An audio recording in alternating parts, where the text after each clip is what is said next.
भारत के संविधान का भाग 22, जिसमें अनुच्छेद 5 से 11 तक नागरिकता के महत्वपूर्ण प्रावधान शामिल हैं, भारतीय गणराज्य की नींव रखते समय नागरिकता के अधिकार और दायित्व को स्पष्ट रूप से परिभाषित करता है। जब 26 जनवरी 1950 को संविधान लागू हुआ तो उस ऐतिहासिक क्षण में यह प्रश्न बेहद महत्वपूर्ण था, आखिर कौन भारत का नागरिक कहलाएगा। यही भाग 22 इन जटिलताओं को स्पष्ट करता है और भविष्य में नागरिकता संबंधी कानून बनाने का अधिकार संसद को देता है। सबसे पहले बात करते हैं अनुच्छेद 5 की, जो संविधान के प्रारंभ पर नागरिकता को निर्धारित करता है।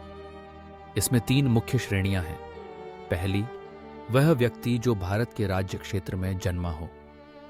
जन्म स्थान का यह आधार नागरिकता की जड़ों को सीधे इस भूमि से जोड़ता है जहां वह जन्मा है। दूसरी श्रेणी में वे लोग आते हैं जिनके माता या पिता भारत के राज्य क्षेत्र में जन्मे हों। इससे उन बच्चों को नागरिकता का अधिकार मिलता है जिनके माता पिता भारतीय हैं, भले ही उनका जन्म स्थान कुछ और रहा हो।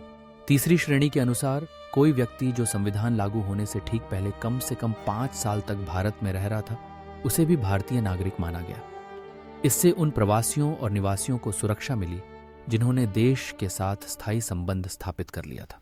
अब बात करते हैं अनुच्छेद 6 की, जो पाकिस्तान से भारत आए लोगों की नागरिकता के अधिकारों का वर्णन करता है। आजादी के बाद देश का विभाजन हुआ, लाखों लोग सीमाओं के आर पार चले गए। अनुच्छेद 6 2 श्रेणियों को स्थापित करता है।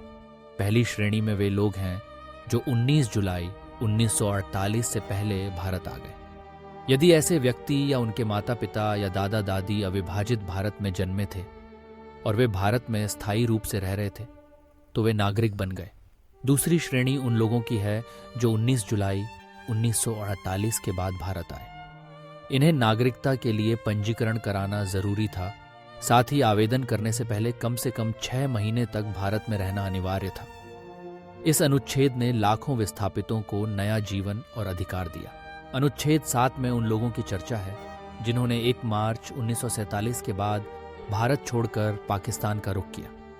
ऐसे लोगों को स्वतः भारतीय नागरिक नहीं माना गया, लेकिन अगर वे पुनर्वास के लिए भारत लौट आए तो उन्हें अनुच्छेद 6 के तहत पंजीकरण के माध्यम से नागरिकता प्राप्त करने का अवसर दिया गया।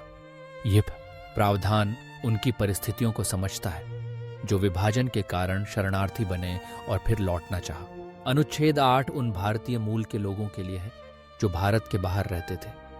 भले ही वे विदेश में रह रहे थे, लेकिन यदि उनके माता पिता या दादा दादी अविभाजित भारत में पैदा हुए थे तो वे भारत के नागरिक के रूप में पंजीकृत हो सकते थे। इसके लिए उन्हें संबंधित देश में भारत के राजनयिक या वाणिज्य दूतावास में आवेदन करना होता था। इस अनुच्छेद ने विश्व भर में फैले भारतीय मूल के लोगों को अपनी जड़ों से जोड़ने का अवसर दिया और उन्हें भारतीय नागरिकता प्राप्त करने का अधिकार दिया। अनुच्छेद 9 एक महत्वपूर्ण प्रावधान है जो स्पष्ट करता है कि यदि कोई व्यक्ति स्वेच्छा से किसी विदेशी राज्य की नागरिकता प्राप्त कर लेता है तो उसकी भारतीय नागरिकता समाप्त हो जाती है। यह नियम नागरिकता के प्रति प्रतिबद्धता को दर्शाता है और दोहरी नागरिकता की अनुमति नहीं देता। भारतीय नागरिकता को एक विशेषाधिकार और जिम्मेदारी के रूप में देखा गया है, जिसे स्वेच्छा से त्यागने पर वह अधिकार खत्म हो जाता है। अनुच्छेद 10 नागरिकता के अधिकारों की स्थिरता को सुनिश्चित करता है।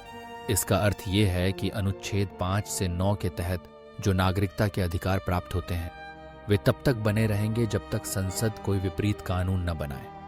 यह प्रावधान स्थायित्व और सुरक्षा देता है ताकि नागरिकता के अधिकारों में अनिश्चितता न रहे। अंतत में अनुच्छेद 11 संसद को नागरिकता संबंधी कानून बनाने का पूर्ण अधिकार देता है। संसद को यह शक्ति दी गई है कि वह नागरिकता के अधिकारों को विधि द्वारा नियंत्रित कर सके। इसी शक्ति के तहत संसद ने नागरिकता अधिनियम 1955 बनाया, जिसने नागरिकता प्राप्त करने, बनाए रखने और समाप्त करने के तरीके निर्धारित किए। संसद के पास यह अधिकार है कि वह समय समय पर देश की जरूरतों के अनुसार नागरिकता कानूनों में बदलाव कर सके। इन अनुच्छेदों के माध्यम से संविधान निर्माताओं ने न सिर्फ तत्कालीन स्थिति को संभाला, बल्कि भविष्य के लिए भी एक स्पष्ट और लचीला ढांचा तैयार किया। विभाजन के दर्द, विस्थापन की चुनौतियों और वैश्विक भारतीय समुदाय की आकांक्षाओं को ध्यान में रखते हुए नागरिकता के अधिकारों को संवैधानिक सुरक्षा दी गई। यह सुनिश्चित किया गया कि भारतीय नागरिकता सिर्फ कागजी औपचारिकता नहीं, बल्कि इसका गहरा सामाजिक, सांस्कृतिक और ऐतिहासिक महत्व है। संविधान का भाग 22 विशेष रूप से अनुच्छेद 5 से 11 न सिर्फ नागरिकता की परिभाषा देता है, बल्कि उस अधिकार का संरक्षण भी करता है। यह भाग देश की विविधता, ऐतिहासिक घटनाओं और सामाजिक बदलावों को ध्यान में रखते हुए नागरिकता को एक न्यायपूर्ण और व्यावहारिक दृष्टिकोण से प्रस्तुत करता है। संसद को अधिकार देने से यह सुनिश्चित होता है कि बदलती परिस्थितियों में नागरिकता के नियम लचीले और समयानुकूल रहेंगे। नागरिकता सिर्फ कानूनी शब्द नहीं, बल्कि देश के प्रति निष्ठा, जिम्मेदारी और अधिकारों का प्रतीक है। भारतीय संविधान ने नागरिकता के सवाल को न सिर्फ तत्कालीन संदर्भ में हल किया, बल्कि भविष्य में भी इसे न्यायसंगत और व्यावहारिक बनाए रखने का रास्ता दिया। यही कारण है कि आज भारतीय नागरिकता का अधिकार हर नागरिक के लिए गौरव का विषय है और संविधान के अनुच्छेद 5 से 11 इस गौरव को मजबूत बनाते हैं। इन अनुच्छेदों की गहराई में भारत के गणराज्य की आत्मा छिपी है। एक देश जो अपने नागरिकों की विविधता, इतिहास और आकांक्षाओं को स्वीकार करता है और उन्हें समान अधिकार और जिम्मेदारी देता है। नागरिकता का यह संवैधानिक ढांचा न सिर्फ कानूनी, बल्कि नैतिक और सामाजिक दृष्टि से भी भारत के लोकतंत्र को मजबूत बनाता है। यही कारण है कि संविधान के भाग 22 को समझना हर भारतीय के लिए जरूरी है, क्योंकि यही भाग बताता है आखिर हम कौन हैं और भारत के नागरिक होने का अर्थ क्या है।